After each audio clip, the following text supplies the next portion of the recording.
জাতীয় নির্বাচনের আগে গণভোট সহ ৫ দফা দাবিতে সিলেটে সমাবেশ করছে ইসলামী সমমনা ৮ দল। ৪ জেলা থেকে এসেছেন নেতাকর্মীরা।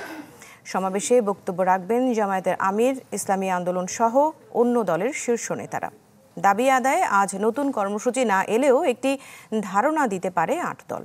সমাবেশ স্থল ও আশপাশের আইনশৃঙ্খলা পরিস্থিতি স্বাভাবিক রাখতে নেওয়া হয়েছে বাড়তি নিরাপত্তা। সিলেটে আজকের সমাবেশের মধ্য দিয়ে শেষ হচ্ছে ইসলামী দলগুলোর বিভাগীয় কর্মসূচি।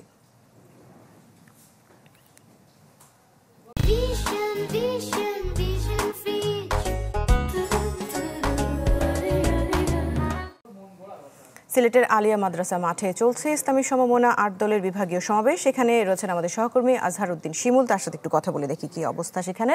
আর শিমুল, সমাবেশ চলছে, সেখান থেকে আসলে আজকেই সম্ভবত বিভাগীয় সমাবেশ এখান থেকে শেষ হবে। কি ধরনের সিদ্ধান্ত আসতে পারে, এখনো কি কিছু জানা গেল কিনা?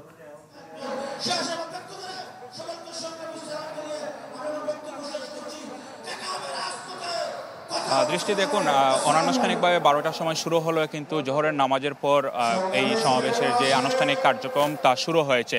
এখন পর্যন্ত আসলে কেন্দ্রীয় যারা নেতৃবৃন্দ রয়েছেন তেমন কারো আমরা দেখিনি। খেলাফত মজলিসের আমির মৌলানা আব্দুল বাসিত আজাদ ছাড়া অন্যান্য যারা নেতৃবৃন্দ রয়েছেন তারা এখনও এসে সমাবেশস্থলে উপস্থিত হননি, এবং যারা স্থানীয় নেতৃবৃন্দ রয়েছেন তারা 12টা থেকে বক্তব্য রাখছেন, এবং এখানে কিছুক্ষণের মধ্যেই হয়তো কানায় কানা পূর্ণ হয়ে যাবে এই আলিয়া মাদ্রাসা মাঠ প্রাঙ্গণ।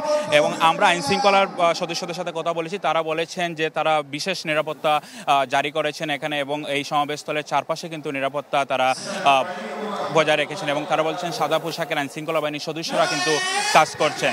এবং 8 দলের যারা নেতৃবৃন্দরা রয়েছেন তারা হয়তো কিছুক্ষণ পরে 2:30টার দিকে হয়তো তারা বক্তব্য রাখা শুরু করবেন। এবং একই সাথে জানিয়ে রাখি, এই সমাবেশটি কিন্তু সিলেটে সর্বশেষ অনুষ্ঠিত হচ্ছে, এবং এর আগে যে অন্যান্য বিভাগীয় শহরে অনুষ্ঠিত হয়েছে। এবং এখানে যারা নেতৃবৃন্দরা এখন পর্যন্ত বক্তব্য রেখেছেন তারা বলছেন যে জাতীয় নির্বাচনের আগে অবশ্যই গণভোট অনুষ্ঠিত হতে হবে, এবং তাদের যে আরও যে অন্যান্য দাবিগুলো রয়েছে তারা বলছেন যে জাতীয় পার্টি সহ 14 দলকে তারা নিষিদ্ধ চান, এবং একই সাথে গণহত্যার দায়ে আওয়ামী লীগের বিচার করতে হবে, পিআর পদ্ধতি চালু করতে হবে, এবং একই সাথে সবার অংশগ্রহণে একটি সুষ্ঠু নির্বাচন আয়োজন করতে হবে। এই 5টি দাবি তারা আসলে জানিয়ে রাখছেন। এবং যেহেতু এটা বিভাগীয় সমাবেশ, আমরা দেখেছি যে সকাল থেকেই সিলেটের যে অন্যান্য জেলাগুলো রয়েছে, বিশেষ করে হবিগঞ্জ, মৌলভীবাজার, সুনামগঞ্জ এবং সিলেটের মোট 39টি উপজেলাতে কিন্তু নেতাকর্মীরা আসা শুরু করেছেন, এবং তারা আসলে সবার মুখে একটি দাবি, তারা আসলে নির্বাচনের আগে গণভোটকে তারা প্রাধান্য দিচ্ছেন।